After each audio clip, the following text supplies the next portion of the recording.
Jesus aumente a nossa fé. Amém. Vamos ficar de pé, irmãos. Vamos ler a Bíblia agora. Somente o verso 6 do Salmo 44. Somente o verso 6. Pois eu não confiarei no meu arco, nem a minha espada me salvará.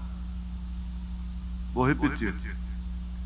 Pois eu não confiarei no meu arco, nem a minha espada me salvará.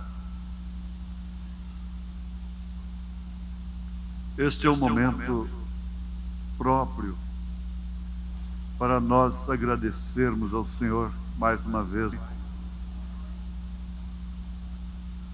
Depois de um dia em que temos ouvido verdades incontestáveis, temos dedicado louvores a Ti, hinos de louvor, o cântico coletivo, a oração em espírito no altar, e tem subido esta nuvem, eu creio que como um incenso agradável às narinas do Senhor. O que esperamos mais nesta hora? Seria o selo daquilo que lembramos neste dia, daquilo que lembramos através do programa do rádio, sobre Urim e Tumim. Ajuda-nos, ó Pai. Tenha misericórdia de nós.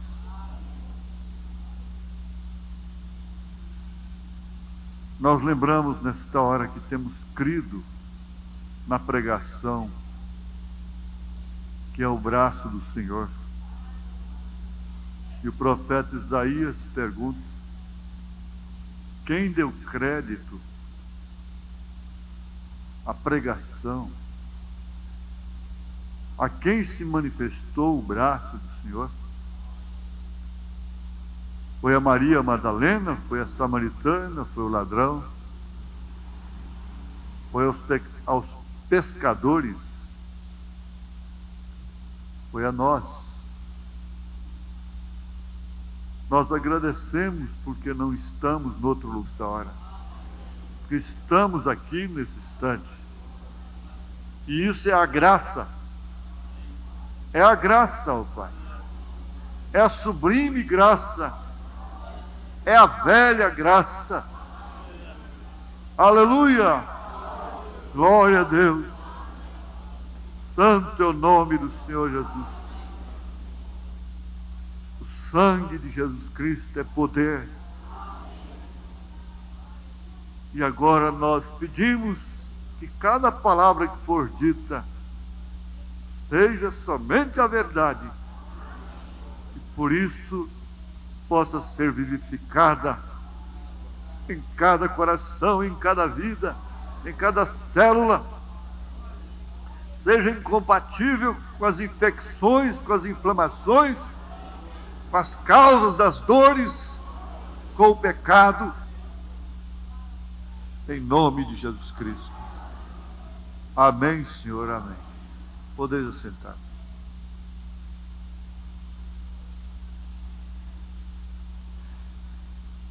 Coisa boa se a gente pudesse entrar para um culto e dizer assim: tudo que Deus me falar nesta noite eu vou pôr em prática.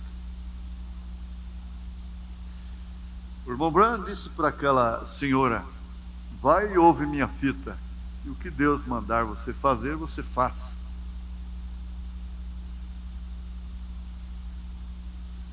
Agora, será que teríamos coragem de irmos a um culto com essa predisposição? Seja o que for, seja difícil, que aquilo me fira, quanto ferir, mas eu aceitarei e porei em prática. Num debate com sua esposa, ela como mãe lutando pela filha de 15 anos de idade, e ele como pai lutando por ela também. Só que um estava num sentido e outro no outro, completamente diferente. Ele estava no sentido espiritual, numa linha espiritual, e ela como mãe estava numa linha completamente natural, materna. Aquela batalha materna pelas filhas. Paterno. Nós temos essa batalha. Qualquer rapaz entende. Se ele é de bom senso, ele entenderia que aquele pai batalha pela sua filha dentro do natural. Aquela mãe batalha por ela. Batalha por aquele filho de uma forma natural. Mas quando tem alguém batalhando ao mesmo tempo de uma forma espiritual? E naquele debate, isso quer dizer, ele teve que ganhar a mãe da menina primeiro. Ele teve que ganhar a sua esposa. Ele disse: Meda, milhares de pessoas que viajam milhares de milhas, dirigem pelo país todo, vêm de outras nações, como iam de outras nações, da Alemanha, de outros lugares, para pegar uma palavra minha, uma instrução minha, qualquer coisa que eu solte para eles, eles pegam naquilo como entre a vida e a morte. Agora você é minha esposa, não pode concordar comigo? Porque você dorme comigo, você come comigo, você bebe no mesmo copo que eu bebo, dorme na mesma cama que eu durmo, tem o meu nome, é mãe de meus filhos, e por isso deve você ser a mais resistente nesta hora. Não confiar em mim.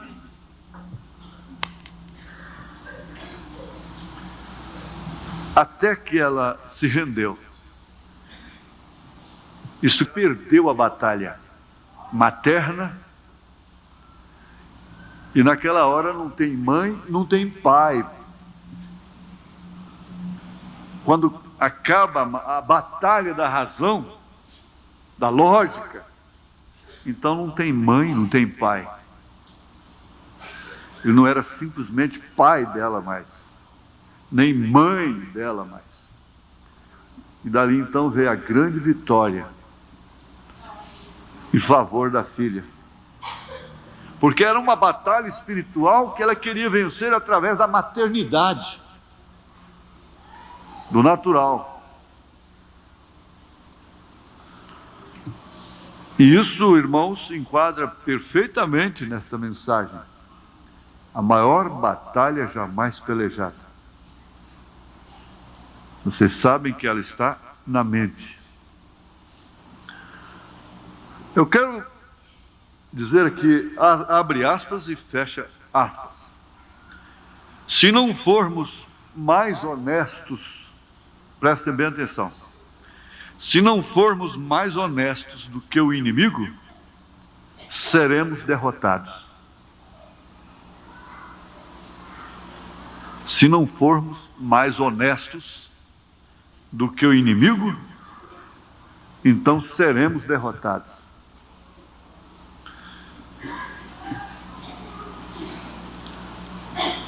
Usa-se muito dizer aquilo que Jesus disse: na medida que medirdes, serás medido. E é uma verdade. Na medida que medimos aos outros, nós seremos medidos. Mas Jesus não estava propriamente recomendando aos seus fiéis a medirem aqueles aos que os viessem a medir na mesma medida. Ele estava dizendo que na medida que medirdes, serás medido. Quer dizer, alguém vai medir você pela medida que você vive medindo os outros.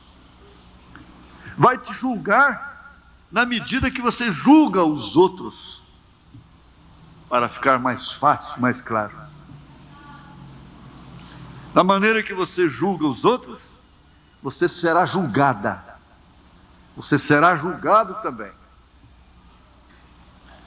E aí então ele mesmo diz: a vossa justiça deve exceder a justiça dos escribas. Em outras palavras, vocês devem ser muito justos do que os escribas, porque os escribas não podem fazer mais nada do que escreverem. Escrever não quer dizer viver. Pode-se escrever livros, poemas, novelas, romances, sem nunca ter vivido aquilo. É escriba. Agora vocês vão viver isto.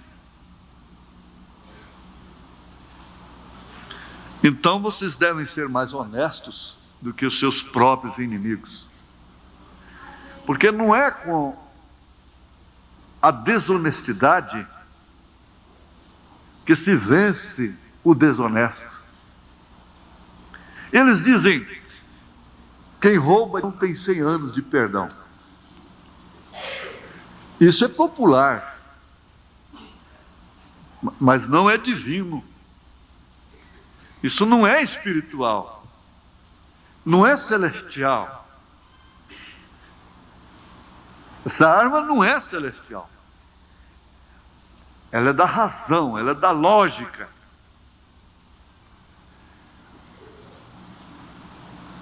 Dar-se então o fato de vir aquele cumprimento das Escrituras em você amar os seus inimigos, fazer bem para aqueles que fazem mal para você.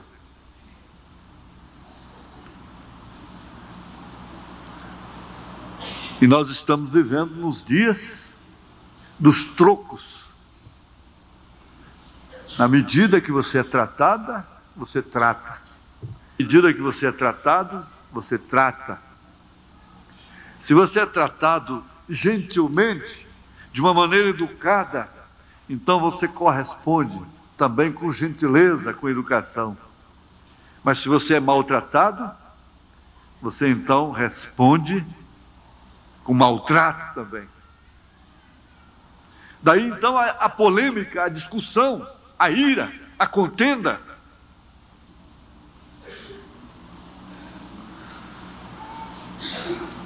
Agora nós vamos repetir: se não formos mais honestos, se não formos mais justos do que o nosso inimigo, nós seremos derrotados, sem dúvida. Por quê? Porque toda injustiça para nós tem significado. Significa toda desonestidade, toda mentira para nós tem significado. Para o ímpio não tem. Ele não tem mais o que perder. Mais uma mentira num negócio. Mais uma mentira ali, mais uma mentira acolá. Eu ouvi um testemunho aqui sexta-feira de um pai cujo filho dirigia o seu carro sem a devida carteira de habilitação. Porque dar um carro para o menor não é somente dar o carro para o menor, que é errado, que é crime. Dar o carro para quem não é habilitado é errado. Nós ouvimos o pastor Elias falando sobre isso aqui com propriedade, porque ele é autoridade. Pois bem, nós temos aí, irmão Zezinho mecânico, inutilizado para o resto da vida, ao menos ou a menos que Deus entre em cena com um superpoder para ele voltar a ser o homem que era antes. Um menor dirigindo, não importa quanto diz depois, quem errou foi o pedestre. É que a máquina que está certa hoje, a máquina que tem que ter pressa no sinaleiro, uma mãe de família tem que sair correndo, gestante, arrastando uma criança, tem que sair correndo quando o sinaleiro abre, porque senão o carro passa por cima, buzina. A máquina vale mais do que o homem. Mas aquele pai me diz uma coisa: agora o carro está no seguro. Mas eles ficaram até revoltados com ele, porque ele tem que dizer no processo que ele que estava dirigindo. Ele disse: não, eu não estava dirigindo, quem estava dirigindo era meu filho. E agora? 100 e tantos milhões. Só para dizer que não era seu filho. Não tem nada que falar em filho. Estava dirigindo e que aconteceu um acidente.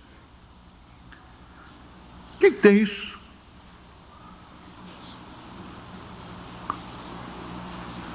Se não formos mais justos, mais honestos do que os nossos inimigos, nós seremos sufocados, derrotados.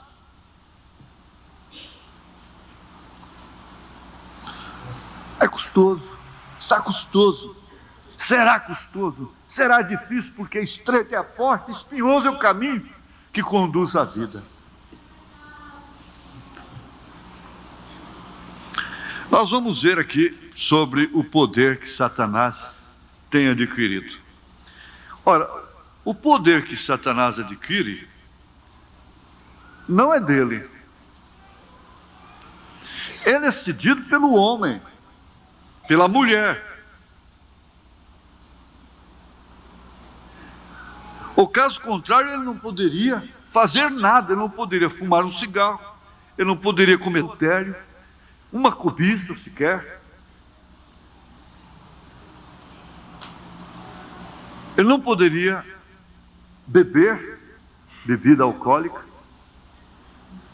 se nenhum homem desse lugar para ele, cedesse o seu corpo, cedesse a sua vontade a ele.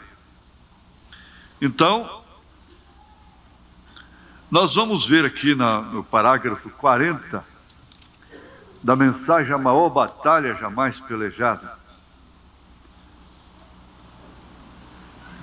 O profeta diz: o poder que Satanás tem é o poder de Deus pervertido.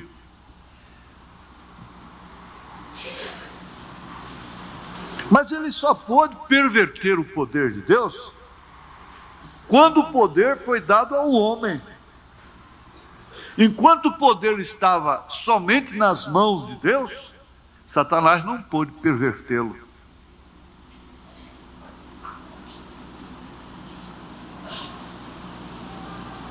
É certo ou não? Isso aconteceu lá em cima, ele não pôde perverter. Mas quando o homem recebeu esse poder que é a palavra, e diz São Paulo, que foi a mulher, então Satanás conseguiu perverter. Ora, o poder que Satanás tem não é um poder legítimo. E hoje são poucas as famílias, poucas as pessoas que pensam em legitimidade, que cuidam da origem da coisa,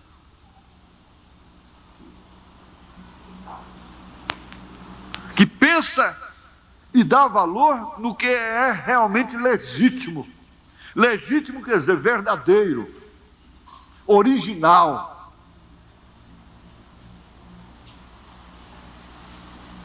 com facilidade se aceita o que é ilegítimo. Com todo respeito, o profeta disse que Jesus morreu por todos, mas com facilidade o filho ilegítimo é aceito.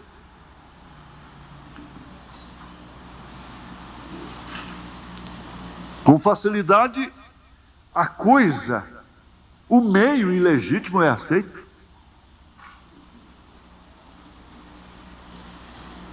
Agora, ele quer justamente, ele tem que agir através da ilegitimidade. Por quê? O seu poder não é legítimo, mas uma perversão do poder de Deus. E assim é com tudo que tem Satanás.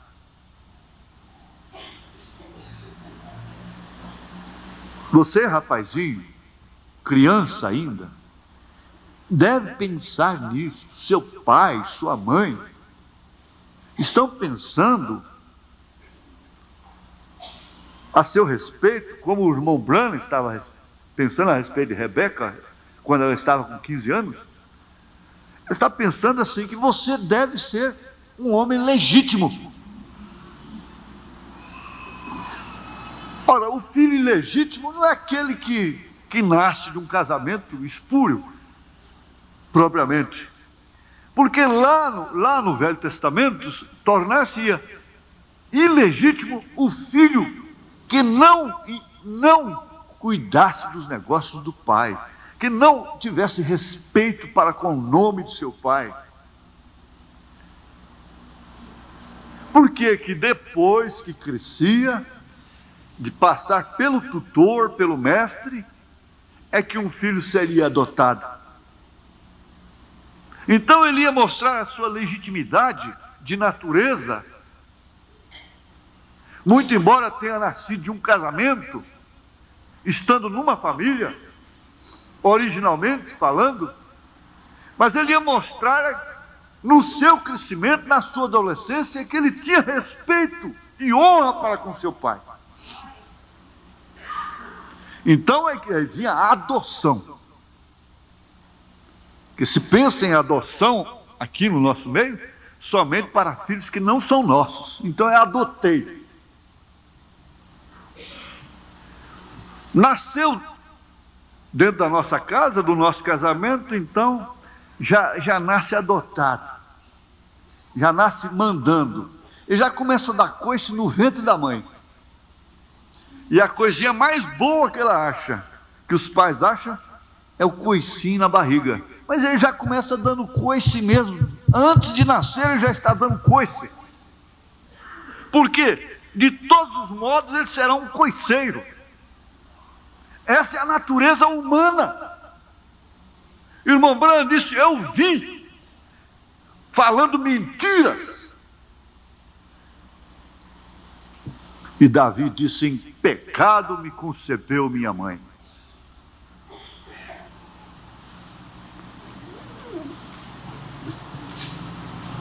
Esta é a coisa, esta é a verdade. E assim é com tudo que tem Satanás. O que você acha? Só para exemplo, você acha que o carnaval é de Deus? Um exemplo. Exemplo em extremos. O carnaval é de Deus? Alguém ousaria dizer que essa festa é espiritual, é de Deus? Se ela não é de Deus, ela é satânica. Ela é de Satanás. E todos esses agrupamentos, todos esses ajuntamentos, como festa de pecuária, festa de trindade, e todas essas coisas, são tudo de Satanás. São avivamentos que ele promove. Poucos são os que estão lá para adquirir vaca, um cavalo, para ver a beleza da raça. Pouquíssimos.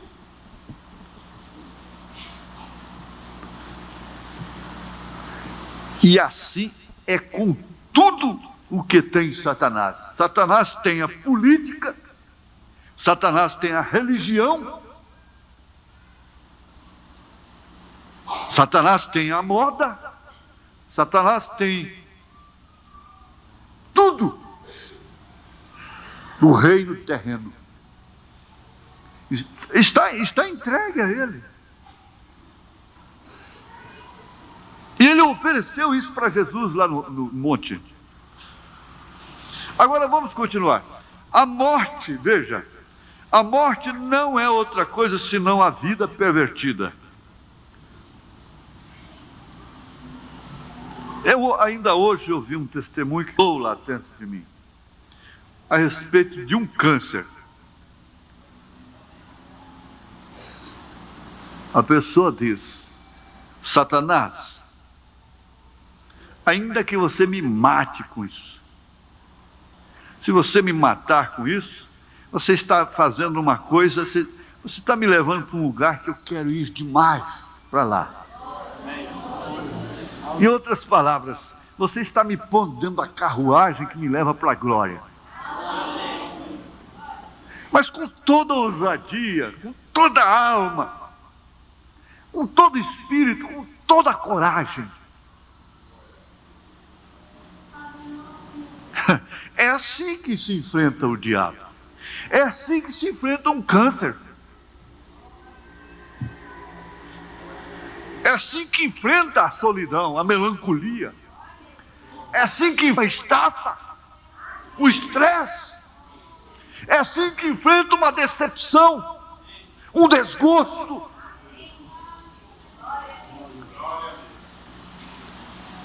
Um choque.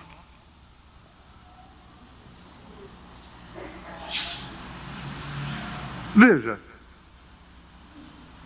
a morte não é outra coisa senão a vida pervertida. Uma mentira é uma verdade torcida. O adultério é um ato correto, porém mal usado, inadequado. Tudo que tem Satanás é algo pervertido. Tudo que ele tem é pervertido. Porém, ao mesmo tempo, é um poder. Não resta dúvida que é um poder. Nós hoje estamos assentados aqui e um desses dois poderes vai nos controlar. O poder pervertido ou o poder legítimo.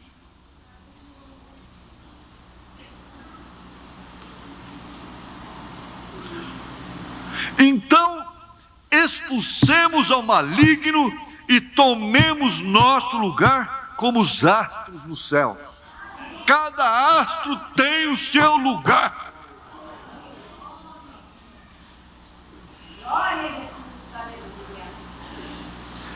E ele não tem por que discuti-lo.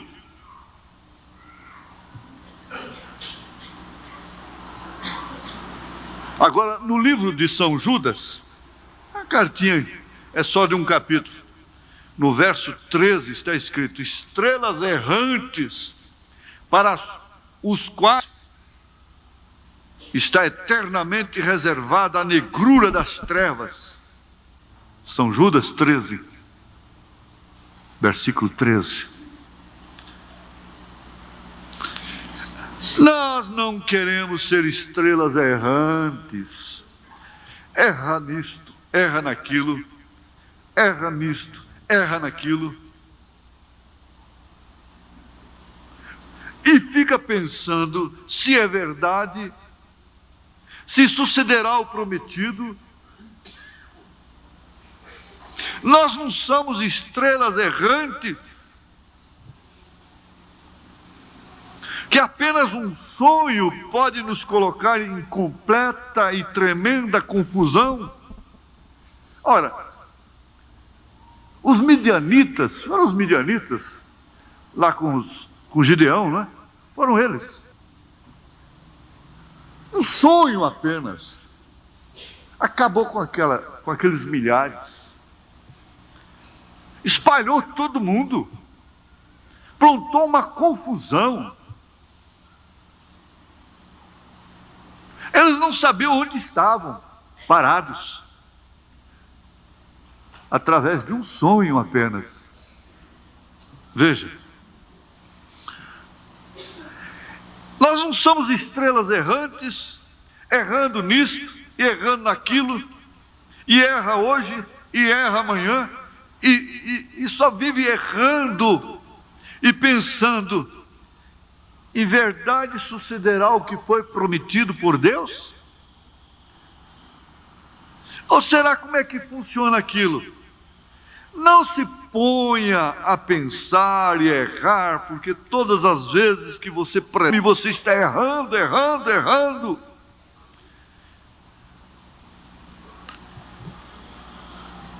Mantenha-se como as estrelas do céu, como um verdadeiro soldado em seu devido posto. Mantenha-se firme, crendo assim. São a vida e a morte.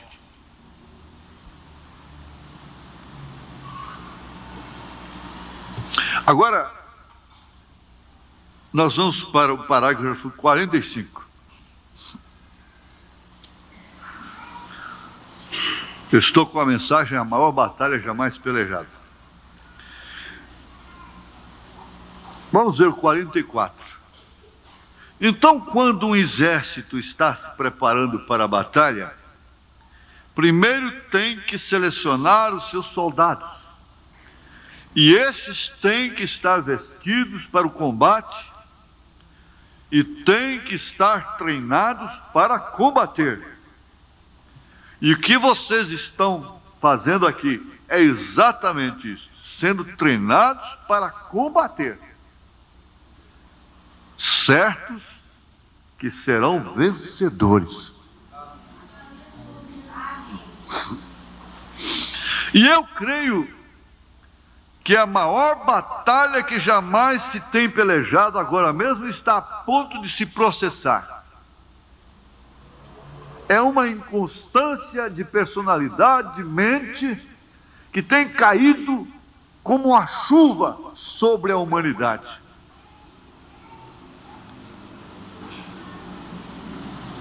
O homem está volúvel em seus pensamentos. A mulher está volúvel em seus pensamentos. Não tem uma firmeza. Parece que não está edificado sobre a rocha.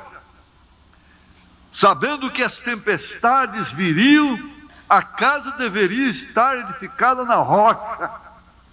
Agora, por quanto tempo vamos ficar sendo somente treinados, treinando, quando a batalha já está rugindo? Até quando nós temos que ficar só sendo treinados?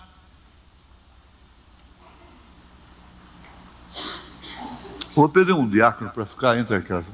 Ali, ó, naquela região dali, por favor. Faça favor. Me ajude a batalhar. Eu creio que Deus tem estado selecionando os seus soldados. E creio que os tem estado vestindo e treinando. A frente da batalha está fixada e tudo está pronto para o começo. Agora, quando é que ele estava falando isso? Em 62. Logo viria a revelação dos selos, que seria, então, o complemento dessa armadura. E eu quero continuar perguntando: até quando nós vamos continuar sendo treinados? Treinados quando a batalha está rugindo.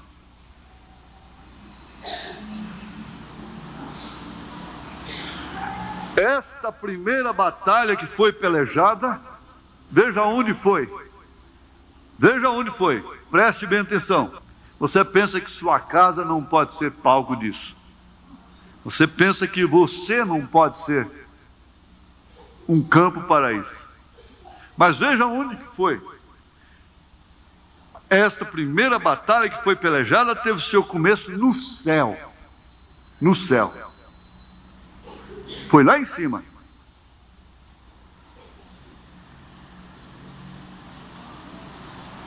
Não foi aqui na terra. Só que lá em cima ele não conseguiu perverter o poder. Porque o poder estava estritamente, exclusivamente nas mãos de Deus. Ele disse: a igreja não pode receber poder, porque ela não sabe o que faz com isto. Não pode saber de um erro de uma irmã, de um irmão, porque essa pessoa não sabe o que faz isto.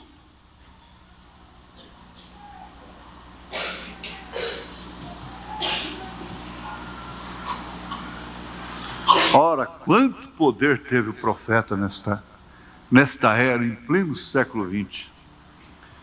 Ele teve mais poder do que a bomba atômica. Teve. Mas aquele homem, ele sabia de tanta coisa a seu respeito, mas nenhuma pessoa foi prejudicada porque ele sabia a respeito dela. Deus podia confiar a vida de uma mulher nas mãos daquele homem. Deus podia confiar a vida de um homem, de um pai, nas mãos dele. Porque ele não faria nenhuma tolice, nenhuma tonteria com aquela vida. E ele próprio desafiou: a igreja não pode receber poder, porque ela não sabe o que fazer com esse poder. Ela logo começa a idolatrar o homem, idolatrar as pessoas, e assim por diante. Mas lá em cima ele não conseguiu perverter. Foi lá no céu a primeira batalha, quando Miguel e seus anjos pelejaram contra Lúcifer e seus anjos. Esta primeira batalha foi no céu. Você precisa fixar isto. Então o pecado não teve sua origem na terra, mas no céu. E eu escrevi aqui: se quem estava lá no céu, por dar lugar ao pecado, caiu, quanto mais quem está aqui na terra. Se quem já estava lá, por criação, já era de lá, caiu. Agora, e você? E eu? E o homem? E essa mocinha? E esse mocinho? E nós que estamos aqui na terra? Vai poder subir com o pecado? E o profeta disse que o pecado é o grande tropeço, mas que esse grande tropeço foi abolido, foi vencido, quando ele disse lá no Calvário: tudo está consumado. Ele não tem que fazer mais nada para te curar, para te salvar, para te libertar. A obra dele foi completa. Ele disse: tudo está consumado.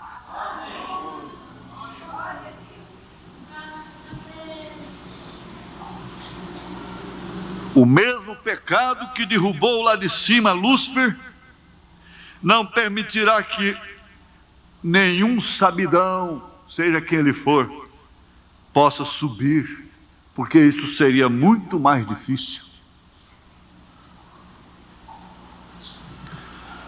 Satanás foi lançado do céu para cair na terra e caiu sobre os seres humanos, magoado, revoltado, derrotado, despeitado.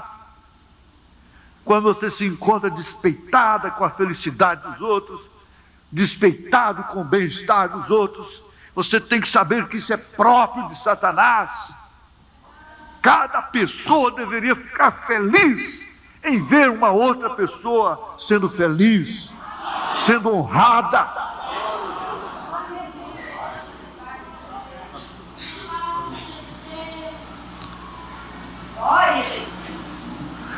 Paulo Paulo disse que quando um membro é honrado, todo o corpo é honrado com ele.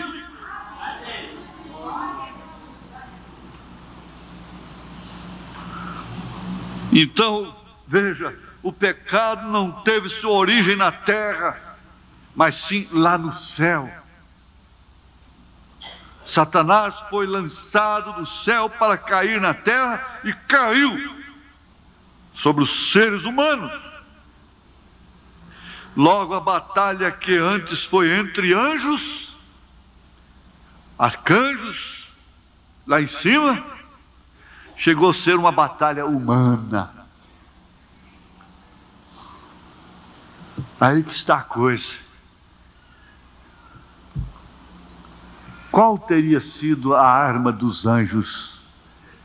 Qual teria sido a arma de Miguel para precipitar, vencer a Lúcifer? Paulo disse: mas nós não temos que lutar contra a carne nem contra o sangue, mas sim contra o príncipe das potestades do ar, nos lugares celestiais.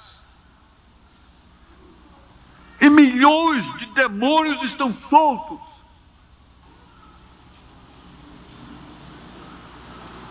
Especialistas em cada coisa. Há demônios especializados. Como a ciência especializa o homem, a engenharia, a arquitetura, a advocacia, a medicina, tudo isso tem especialidades. Também há demônios especializados.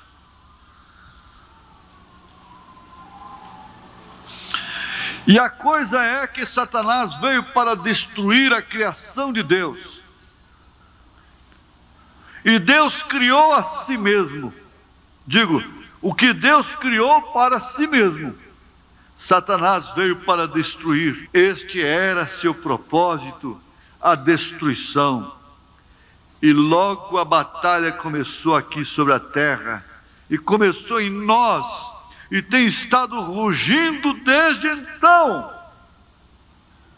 Agora, o que nos faz confiar nesta hora?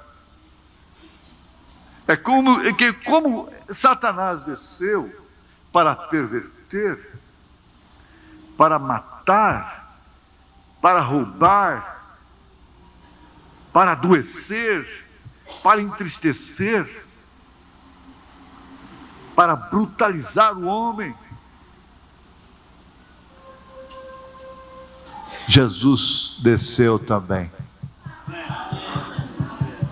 E ele fez uma grande declaração: eis que eu estou convosco. O nosso poder como pessoas não significa nada em relação ao que o diabo pode fazer.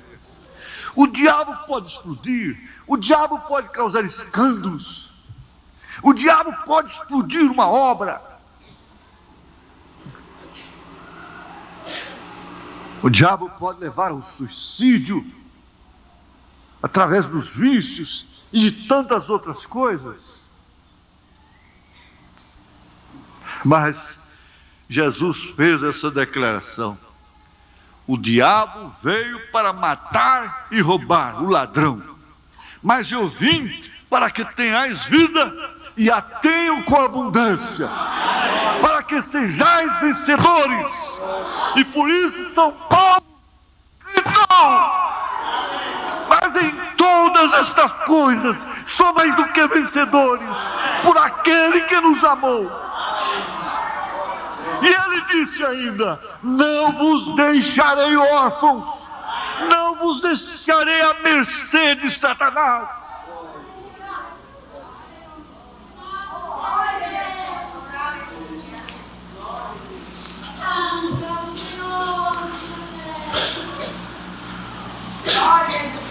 Uma frase, um termo que se usa muito, se usava pelo menos, era aquele: eu não sou defunto sem choro. Ou então o defensor dizia: ele não é defunto sem choro. Ela não é defunta sem choro. Isso quer dizer, ela tem alguém por ela. Ele tem alguém por ele. Não pense, Satanás, que você vai poder destruir à vontade, sem ser incomodado. Não. Essa igreja tem alguém por ela. Essa igreja tem alguém nela.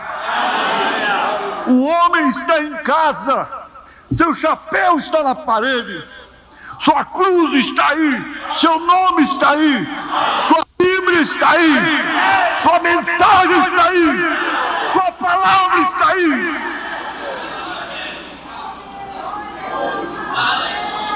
Não, essa não é uma casa abandonada. Não.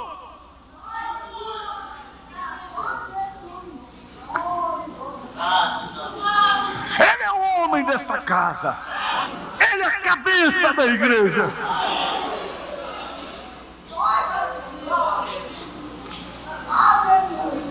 E você sabe, Satanás. Você sabe disso.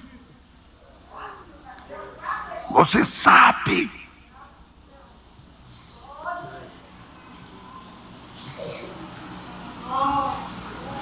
Aleluia. Ei, glória. Aleluia. Veja, ele veio para destruir o propósito de Deus na construção de sua igreja. Mas a igreja de Jesus não é uma torre de Babel. Você já viu como as falsas igrejas gostam de torre? O espírito de confusão está.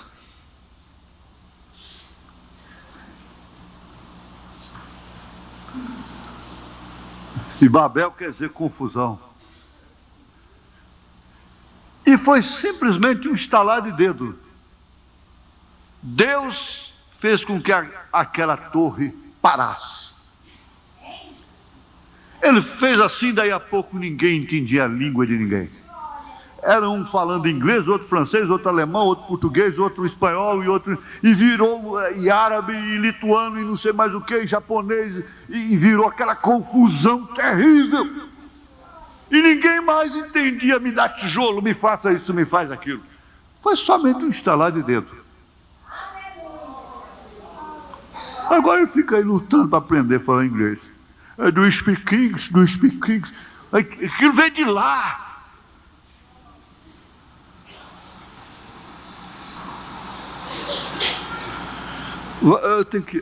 Eu preciso aprender a terminar a mensagem dentro do prazo certo. Eu sempre deixo a mensagem pela metade. Vamos lá para o 62. É que é gostoso. É gostoso. É gostoso. Você diz: há um momento melhor do que esse? Não existe momento melhor do que o espiritual. Não existe. Porque, olha, eu já ouvi falar sobre o gol. O gol é uma coisa que mexe com todo o sistema nervoso da pessoa. O gol é uma terapia tremenda para quem está no espírito do futebol. O gol é o batismo. O gol é a vitória. E nós vimos num culto desses gols Jesus marca. Aleluia! É o artilheiro dos céus.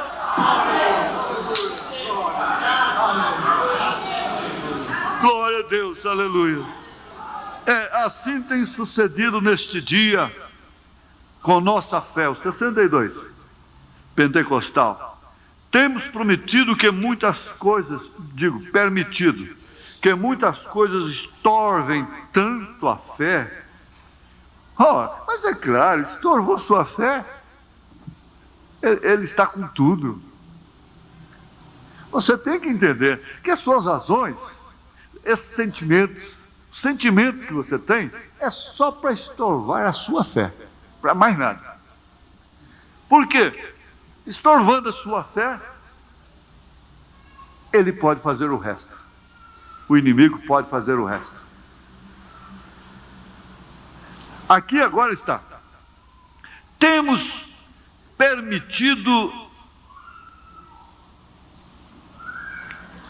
muitas coisas que estorvem a nossa fé, que nos tem sido ensinada, como o Espírito Santo que tem estado morando em nós. Temos permitido que muitas coisas estorvem, por exemplo, presta atenção, olhe para cá, o apontar a outra pessoa. Você sabe, está estorvando a sua fé quando você aponta a outra pessoa. É o parágrafo 62. Veja, o apontar a outra pessoa, o diabo sempre está esforçando-se por apontar a você as falhas de outra pessoa. Ele quer que seu alvo seja sempre o alvo da perversão. Aí, irmã Brand disse, aí elas viram paloureiros. Mas você está estorvando a sua própria fé. Nenhuma mulher que sai falando das pessoas consegue ter uma vida de vitória, de fé perfeita. Não, nenhum homem que faz isso. Por quê? Essa pessoa, ela própria está cedendo o que é de melhor que ela tem para o diabo.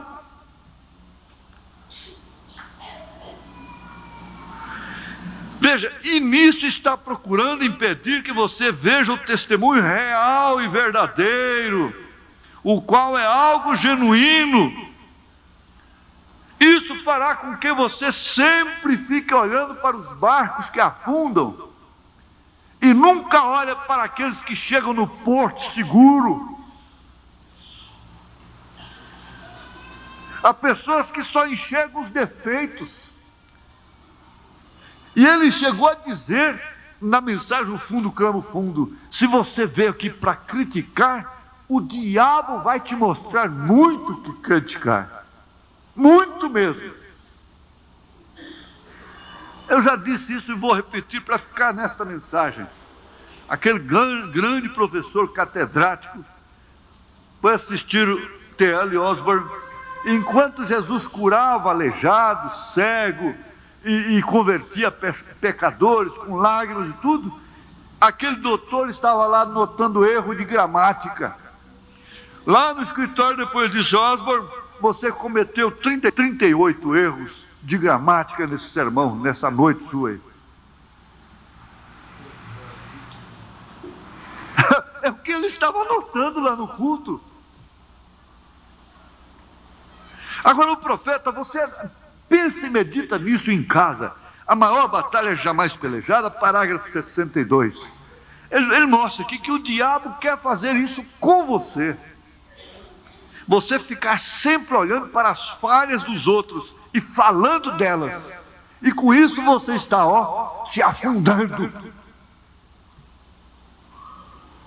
O profeta chegou a dizer: se eu for explicar, ele fosse explicar a própria condição dele, de sua família, ele iria somente afundando a dele própria, quanto mais a dos outros.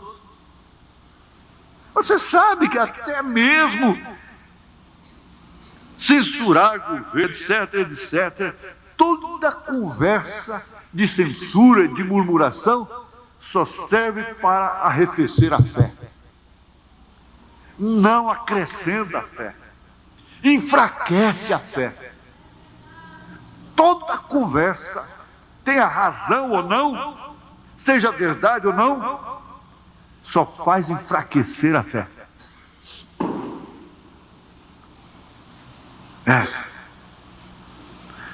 Veja, e nisso está procurando impedir que você veja testemunho real. Por que não olhar o barco que chega lá no Porto São e Salvo. O diabo lhe mostrará algum hipócrita, o qual anda personificando alguma coisa. A verdade é que ele não fez, porque apenas está personificando e imitando. Quem imita é porque não faz, não realiza. Porém, se é algo que vem da genuína fonte da palavra de Deus, os céus e a terra passarão, disse Jesus, porém minhas palavras não hão de passar. Tem que permanecer. O ver você, irmãzinha, isto tem que ser aceito na mente, logo crido no coração, lá dentro. A mente é a porta, mas a porta não é o interior.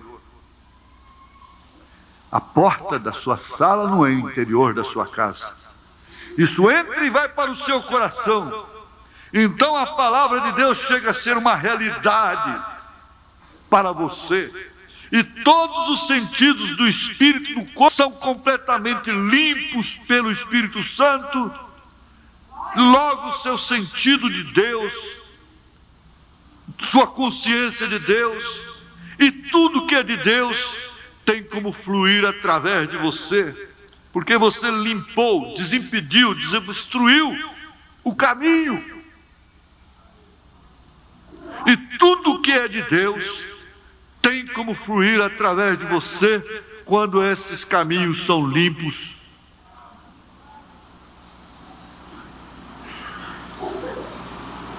Então não há nenhuma dúvida nem nada que possa surgir. Não há nada que possa surgir da memória para dizer: eu recordo certa ocasião quando a senhora Jones tratou de confiar em Deus para sua cura e ela falhou, está morta.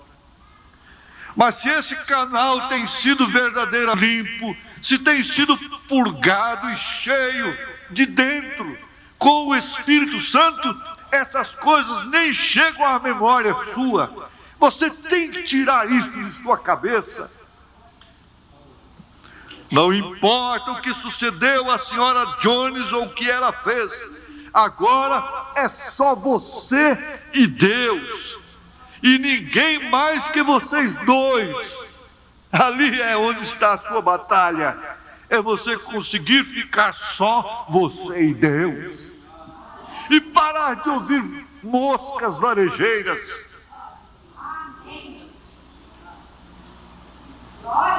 Ali está a batalha. Ali está a coisa, porque o Deus Todo-Poderoso haveria de tirar um câncer do seio de uma mulher sem deixar uma só cicatriz e logo permitir que um menino morra? Não, Senhor, isso não pode de forma alguma anular a sua fé.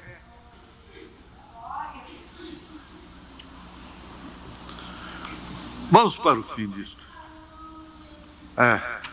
Vamos para o parágrafo 80. Amigos, assim é. Satanás procura ser um hipócrita quanto a essas coisas. Ele quer sempre personificar. Ele procura mostrar a você algo melhor, oferecer-lhe uma via mais fácil, um plano de atalho.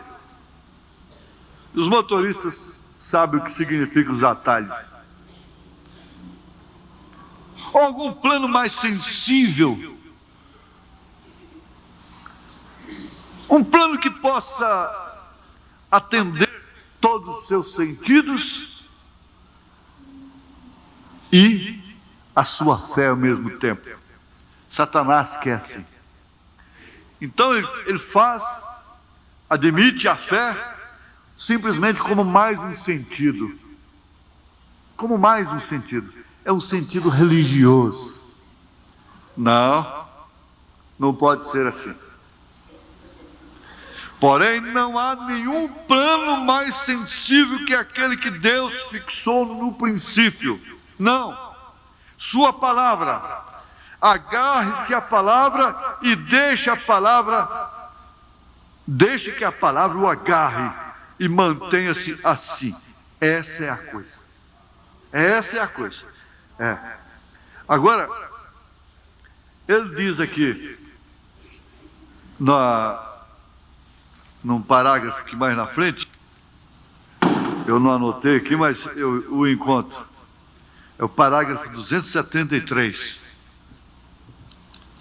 Estas duas forças estão entrando em conflito, elas estão em conflito agora mesmo. Justamente estamos na hora quando as enfermidades e outras coisas têm surgido por toda a terra. Têm sido tantas que a ciência médica está confundida e não sabe o que fazer.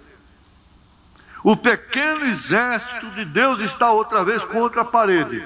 Irmão, é tempo que se apareça outro Arnold. Ele contou a história do Arnold. É o tempo quando deveria aparecer outro homem de Deus como ele. Não é certo? Quando deveria aparecer outro Elias, porque ele não falava que era ele, mas ele estava ali falando isso. É o tempo quando algo deve suceder. Exército de Deus, você tem que voltar para casa sabendo que você tem fardas, que você tem capacete, que você tem espada, que você está calçado com a preparação do Evangelho da Paz, que você tem couraça divina. Você tem que voltar para casa sabendo que você está numa batalha e que os zunidos das balas você tem escutado dia e noite, porém isso não tem lhe atingido. 1000 tem caído ao teu lado, 10.000, mas você está de pé. Isso é que é importante. Fechem suas mentes e não se detenham por um momento a pensar nas coisas que o diabo lhe oferece através dos sentidos. Recorde, a palavra de Deus nunca falha, nunca pode falhar, nunca falhou. Quando ele disse para Moisés, diga para o povo que marche, e foram chegando à margem do mar, a palavra não podia falhar. Moisés pegou aquela vara velha, torta, e tocou no mar, e sua palavra não falhou. O mar abriu, e quando o povo de Deus estiver sitiado contra a parede novamente, a ponto de não poder lançar mão de nada de recursos próprios, o mar abrirá novamente, a via de escape virá, não tenha dúvida. Recorde, a palavra de Deus nunca, diga nunca pode falhar, nunca pode falhar. Amém? Você é soldado desse exército. Esse exército nunca será derrotado. A vitória desse exército é sua vitória. A derrota desse exército seria a sua derrota, mas a sua vitória é a sua vitória. A vitória desse exército é sólia.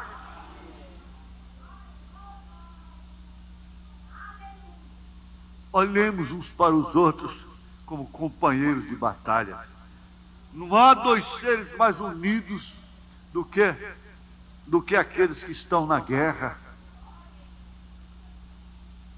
Não há pessoas mais unidas do que aqueles que estão na batalha.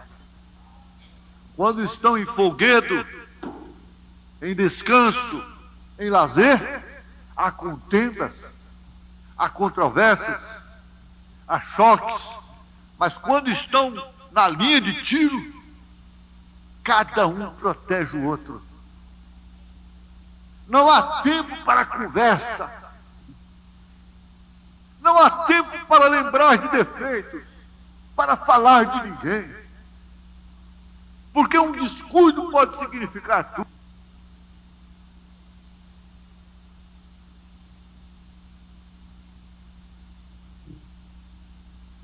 Se não formos mais honestos do que o inimigo, seremos derrotados.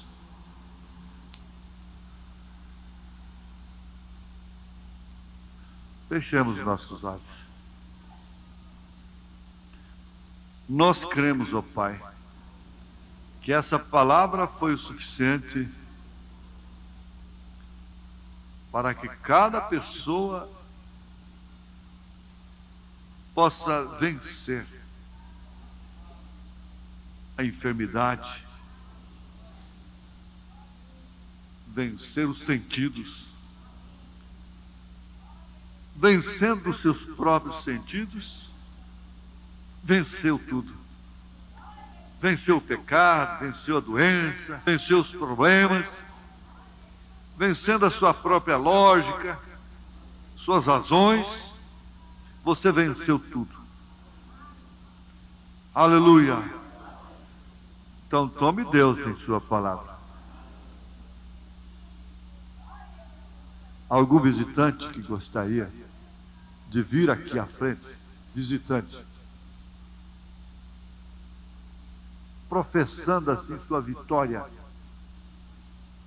Eu gostaria de orar com você aqui na frente.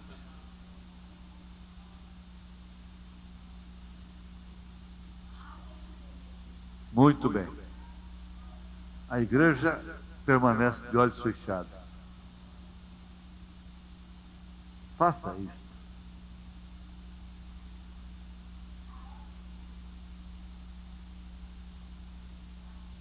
Para o vosso próprio bem.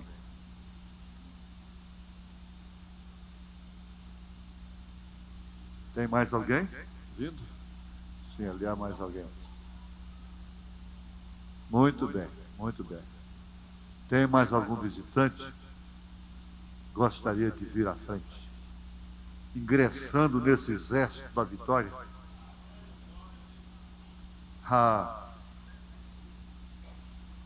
Nós não somos os melhores, mas nós estamos no exército de fé.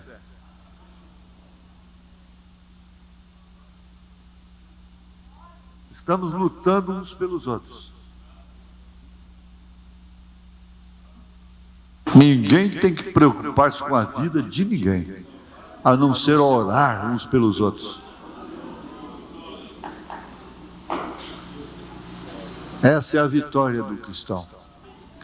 Eu pedi para que vocês fechassem os olhos, enquanto os visitantes estão vindo à frente.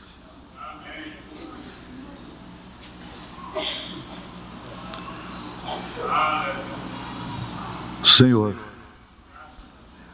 essa hora é muito significativa para essas pessoas que vieram aqui na frente. Essa determinação de virem aqui na frente pode determinar o destino delas, cada uma delas. E elas poderão agora, a partir desse instante, sentirem-se ingressadas nesse exército de Deus, contra o qual Satanás não pode prosperar. O diabo não pode prosperar contra o exército divino. Creia no poder de Deus. Creia no poder do Senhor e viverá. Creia na sua libertação. Em nome de Jesus Cristo. Aleluia.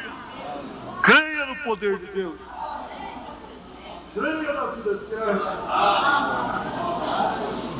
Creia na luz do Evangelho, da espada do Espírito. Aleluia. Aleluia. Estamos lutando uns pelos outros. A fé dos apóstolos, no fundamento dos profetas, em nome de Jesus Cristo. Amém. Amém. Aleluia. Podeis assentar, irmãos. Continue congregando. Continue. A fé vem pelo ouvir, ouvir a palavra de Deus. Aleluia, Senhor.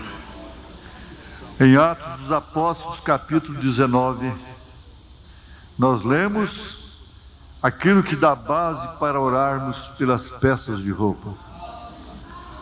E que aquelas pessoas que forem usar essas peças de roupa possam ser libertadas de Satanás, em nome de Jesus Cristo. E esses pedidos que estão aqui também estão diante do Senhor. E esse companheirismo que há aqui agora possa infundir certeza de vida eterna em cada irmão, cada irmã, a cura divina, a atmosfera da vida possa acompanhar a sua vida, hoje e todo sempre, em nome de Jesus Cristo. Amém. Amém. Aleluia.